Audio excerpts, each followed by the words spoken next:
الطومبيراتور ديال الموطور ديالك طلعت للريد زون. كاين 5 ديال الاسباب مهمه، خليك معايا وغادي تعرف علاش.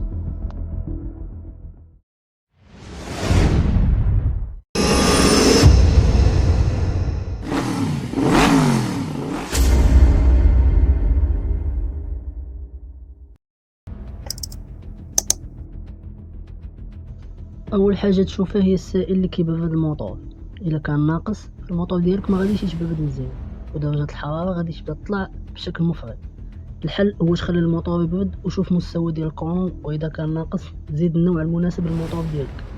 ولكن الا بقى كينقص كل مره، هنا ماشي غير خاصك تزيدو، خاصك تعرف فين كاين تسرب هذا السائل.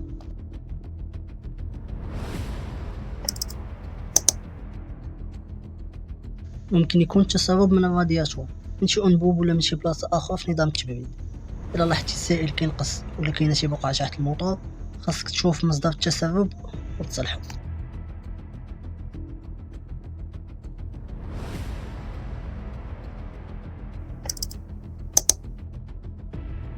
الرادياتور هو اللي كيعاون باش الحراره تخرج من الموطور.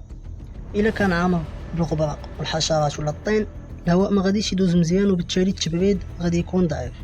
الحل بسيط، نظفو مزيان ولكن بالراحه باش ما تخسرش الاجزاء الرقيقه اللي فيه.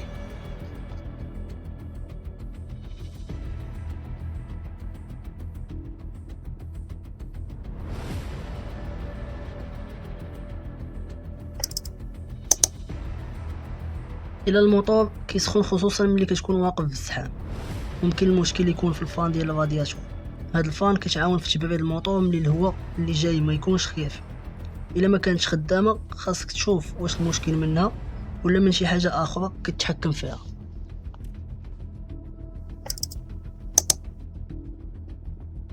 وكاينين حتى اجزاء بحال الترموسات والواشر بومب اللي الا وقع فيهم مشكل السائل ما غاديش يدور مزيان، وبالتالي الموطور غادي يبقى سخون.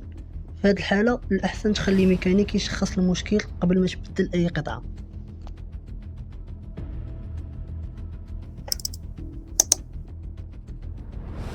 الا شفتي الحراره طالعه للمنطقه الحمراء ولا شاعله علامه الحراره، وقف في بلاصه امنه وخلي الموطور ديالك يبرد. اذا الى الموطور كيسخن ماشي ضروري يكون المحرك هو اللي خاسر، ممكن يكون غير الكولون ناقص اولا شي تسرب، ويقدر يكون الرادياتور مسخن ولا الفان ما خدامش. المهم هو ما تجاهلش المشكل، عرف السبب وصلحه قبل ما يتحول لعطل كبير.